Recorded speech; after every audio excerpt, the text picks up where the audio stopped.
Guys, welcome to my channel. आज हम जिस चीज के ऊपर बात करने जा रहे हैं ये एक बहुत ही इंटरेस्टिंग टॉपिक है, जिसके ऊपर रिसेंट 2020 का केस लॉ भी आया है, विनीता शर्मा वर्सेस राकेश शर्मा। इस केस में ये क्वेश्चन अराइज हुआ था कि जो डॉटर है अपने फादर की एंसेस्ट्रल प्रॉपर्टी में क्या अपना राइट क्लेम कर सकती है अगर उसका फादर जो है वो अलाइव नहीं है तब भी, या फिर उनका अलाइव होना जरूरी है। वैसे तो 2005 के हिंदू सक्सेशन एक्ट ने हमें काफी क्लैरिटी दे दी थी, बट फिर भी कुछ ऐसे कंफ्लिक्टिंग पॉइंट्स थे जिनको फेस करना पड़ता था किसी डिसीजन के ऊपर आने के लिए। इसलिए इस केस में जो भी डिसीजन आया, हम आज उसी टॉपिक के ऊपर बात करेंगे और देखेंगे कि जो डॉटर है क्या वो अपना राइट क्लेम कर सकती है अगर उसके फादर अलाइव है या नहीं है, कुछ भी जो आएगा। बट गाइस, इस टॉपिक के ऊपर आने से पहले, इस डिसीजन के ऊपर आने से पहले, आज का हमारा टॉपिक जो है स्टार्ट अगर हम करते हैं तो हमें फिर भी हिंदू सक्सेशन एक्ट के बारे में थोड़ा बहुत जानना पड़ेगा। तो चलिए जल्दी से मैं उसको थोड़ा सा जिस्ट बताती हूँ। हिंदू सक्सेशन एक्ट बेसिकली कहता क्या है? हिंदू सक्सेशन एक्ट किसके बारे में बात करता है? सक्सेशन एंड इनहेरिटेंस के बारे में। हिंदू सक्सेशन एक्ट कहता है सक्सेशन और इनहेरिटेंस जो भी है उससे ये पता चलता है कि प्रॉपर्टी किस किस को जानी है, किसका प्रॉपर्टी पर कितना राइट बनता है। ये सारी ही बातें हिंदू सक्सेशन एक्ट में बेसिकली बताई गई हैं। ये एक्ट जो है एप्लीकेबल है हिंदूज, बुद्धिस्ट, जैन और सिख्स के ऊपर। ये एक्ट बात करता है कि दो तरह की प्रॉपर्टीज होती हैं, एक एंसेस्ट्रल प्रॉपर्टी और दूसरी self acquired property. Ancestral property जो हमें अपने पूर्वजों से मिलती है, जैसे हमें अपने फादर, ग्रैंडफादर से मिलती है जो भी प्रॉपर्टी, और दूसरी सेल्फ एक्वायर्ड प्रॉपर्टी जो हम अपनी कैपेबिलिटी से खुद अर्न करते हैं, खुद बनाते हैं, वो होती है सेल्फ एक्वायर्ड प्रॉपर्टी। एक एग्जाम्पल के तौर पे समझते हैं, जैसे एक ज्वाइंट हिंदू फैमिली है जिसमें ए जो है वो मेन हेड है। उस फैमिली में ए की वाइफ रहती है, ए का सन, उसकी डॉटर, सन का आगे जो वाइफ है वो उसकी फैमिली बन गई, सन के आगे सन, उसकी डॉटर, उसके आगे सन हो गया। ये ऐसे कुछ जनरेशन वाइज एक ज्वाइंट फैमिली बनती है। तो क्या इनके लिए मैं दो टर्म्स यूज करती हूँ, मेंबर एंड कोपार्टनर। क्या ये सारे के सारे जो हैं क्या वो कोपार्टनर होंगे? नहीं, बिकॉज कोपार्टनर तो वो लोग होंगे जिनका एंसेस्ट्रल प्रॉपर्टी पर कोई राइट बनता है, वो अपना राइट क्लेम कर सकते हैं, उसे कहते हैं हम copartner. Before 2005 amendment of Hindu succession act हमें क्या कहता था कि कोपार्टनरी राइट या फिर कोपार्टनर वो लोग होंगे जो सेम एंसेस्ट्रल की लाइनल डिसेंडेंट होंगे।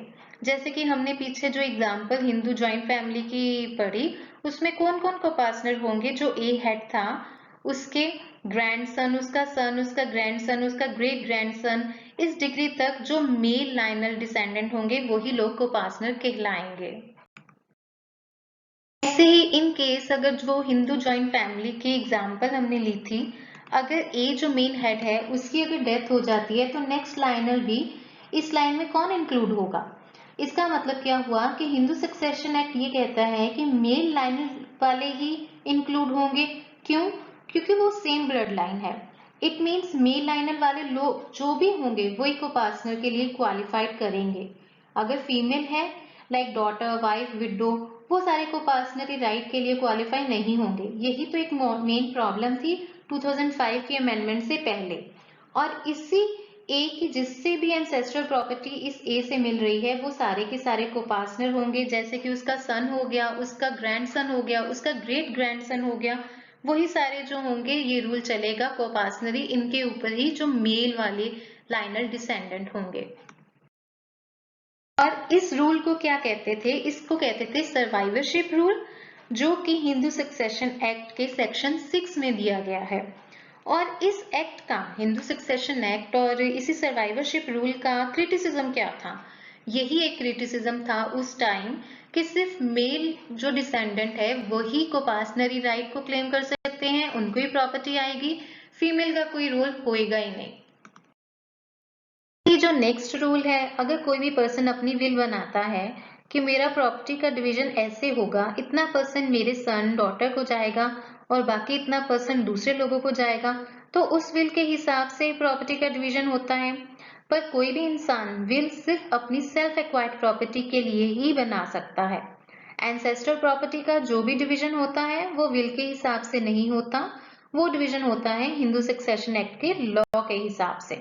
इसलिए 2005 अमेंडमेंट ने ये सर्वाइवरशिप रूल को कैंसल आउट करके एक नया रूल लेके आया जिसको कहते हैं टेस्टामेंट्री सक्सेशन और इंटेस्टेट सक्सेशन।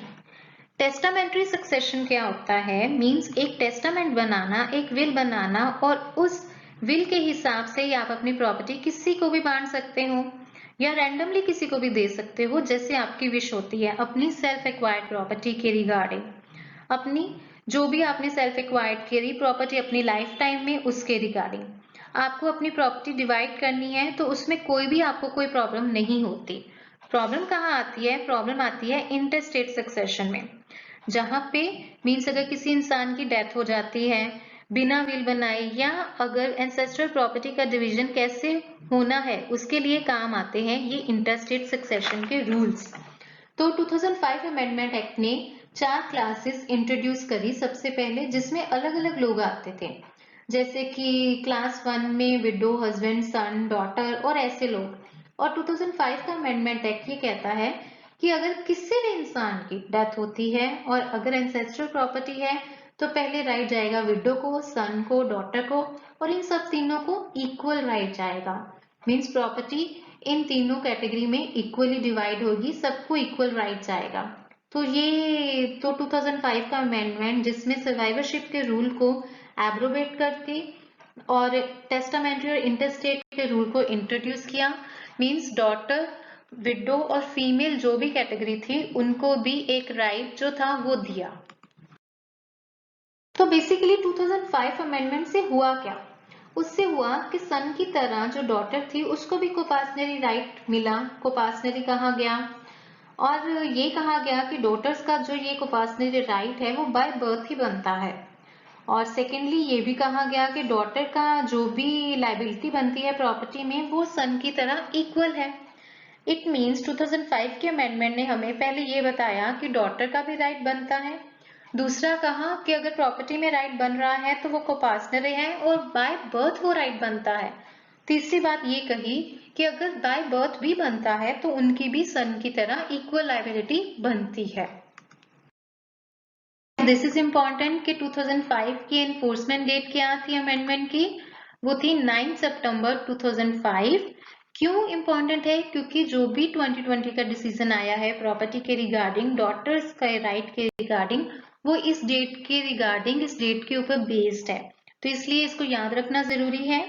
अब ये देखते हैं कि जो भी अमेंडमेंट का सोल्यूशन आया था कि किस तरह डॉटर का राइट बनता है, उससे क्या क्या प्रॉब्लम्स हुई।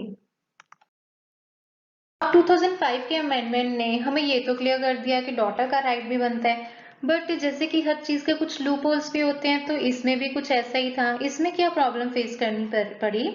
इसमें ये था कि जो एनफोर्समेंट डेट 2005 अमेंडमेंट की थी 9 सितंबर 2005, क्या फादर का उस टाइम पर अलाइव होना जरूरी था तभी डॉटर क्लेम कर सकती थी, या फिर अगर वो नहीं भी अलाइव तब भी डॉटर का राइट बाय बर्थ ही बनता है?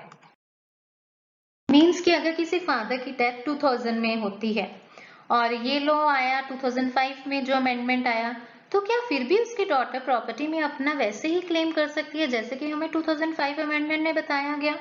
यही क्वेश्चन मेन था जिससे प्रॉब्लम उठी थी इसी अमेंडमेंट को लेकर, और इसका आंसर देने की कोशिश की 3 मेन केस लॉज ने, जिसमें फाइनली जो लेटेस्ट जजमेंट आई है 2020 की, विनीता शर्मा वर्सेस राकेश शर्मा, इससे हमें जिससे क्लैरिटी हो जाती है, हमारा जो क्वेश्चन है, कंफ्लिक्ट है, वो क्लियर हो जाता है। पर इससे पहले जो 2 केस लॉ थे जिसमें कोर्ट ने ट्राई किया था इसका आंसर देने के लिए, एक बार हम उनको भी देखते हैं तभी हम इस डिसीजन के ऊपर पहुंचते हैं। तो सबसे पहले केस आया था प्रकाश वर्सेस फूलवती का केस, जो कि 2016 का केस है। इसमें डिवीजन बेंच थी जिसमें जस्टिस थे अनिल देव एंड ए.के. गोयल। इस केस में सुप्रीम कोर्ट ने ये कहा था कि फादर का इस डेट को मींस 9 सितंबर 2009 जो कि अमेंडमेंट की डेट है, इसको लिविंग होना जरूरी है। इट मीन्स लिविंग को पार्टनर की लिविंग डॉटर जो है वही अपना प्रॉपर्टी में क्लेम कर सकती है। सो प्रकाश और फूलवती के केस के अकॉर्डिंग फादर का अलाइव होना जरूरी है, तभी जो डॉटर है वो क्लेम कर सकती है। तो मतलब ये कंफ्यूजन इसमें आ रही थी कि अगर फादर अलाइव नहीं है आज की डेट में, तो डॉटर का तो फिर कोई राइट ही नहीं बनता उसकी सेल्फ एक्वायर्ड प्रॉपर्टी में या फिर एंसेस्ट्रल प्रॉपर्टी में जो भी उसका था। तो इस केस ने ये कंफ्यूजन क्रिएट करी थी कि अगर फादर अलाइव नहीं है तो डॉटर का राइट नहीं बनता, वो सन का ही राइट बनता है। दूसरा केस जो आया था वो 2018 का था, दनम्मा वर्सेस अमर का। इस केस में भी डिवीजन बेंच थे, justice AK Sikri and Ashok Bhushan.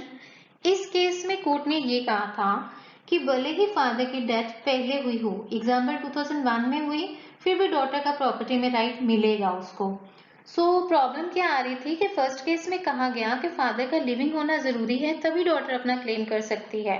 Second में बोल दिया इसके उल्ट, बिल्कुल ऑपोजिट, कि फादर अगर नहीं भी अलाइव तब भी उसका राइट बनता है डॉटर का। तो इन दोनों केसेस जो दोनों जजमेंट्स थी वो कंफ्लिक्टिंग सी हो गई थी, जिसके कारण कंफ्यूजन हो रहा था किसी भी डिसीजन के ऊपर आने से पहले कि कौन सी जजमेंट को फॉलो किया जाए, कौन से डिसीजन को फॉलो किया जाए डॉटर को उसका राइट देने के लिए, 2016 वाली या 2018 वाली। इसी कंफ्यूजन को सॉल्व किया था हमारे रिसेंट केस ने, विनीता शर्मा वर्सेस राकेश शर्मा का जो केस था।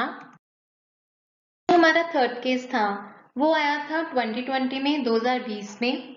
क्योंकि पहले जजमेंट्स में दो जजेस डिवीजन बेंच थी, इसलिए इस केस में 3 जजेस बैठे थे जिसको हेड कर रहे थे justice Arun Mishra, Abdul Nazeer and MR Shah. इस केस में ये बोला गया था कि 2020 की अमेंडमेंट से और पहले 2 जजमेंट से जो भी कंफ्यूजन क्रिएट हो रहा था कि क्या 9 सितंबर 2005 को फादर का लाइफ होना चाहिए या नहीं, डॉटर कब क्लेम कर सकती है प्रॉपर्टी में अपना, तो उस कंफ्यूजन को सॉल्व कर दिया, जिससे वनीता का केस में सुप्रीम कोर्ट ने बहुत ही सिंपली ये बोला कि एंसेस्ट्रल प्रॉपर्टी पर वुमेन का जो भी राइट है वो बेटों के राइट के जैसे ही है, बाय बर्थ मिला है उनको। सो अगर 2005 की अमेंडमेंट ने ये बोला है कि बाय बर्थ राइट मिला है, तो फादर अलाइव है या नहीं है उसकी जो कंफ्यूजन है वो तो क्रिएट होती ही नहीं है। इसलिए डॉटर का जो राइट बाय बर्थ बनता है उससे फादर का लाइफ होना या ना होना डॉटर के राइट को कहीं पे भी इफेक्ट नहीं करता। और इस केस ने हमें आज इस डिसीजन के ऊपर पहुंचाया कि डॉटर का जो राइट है वो बाय बर्थ है। इसलिए 2005 के अमेंडमेंट ने जो क्लियर नहीं किया वो विनीता शर्मा वर्सेस राकेश शर्मा के केस ने क्लियर कर दिया। Thanks for watching guys. I hope कि आपकी जो भी क्वेरीज होंगी वो क्लियर हो गई होंगी। आपको मेरी वीडियो अच्छी लगी हो then please like, share and subscribe.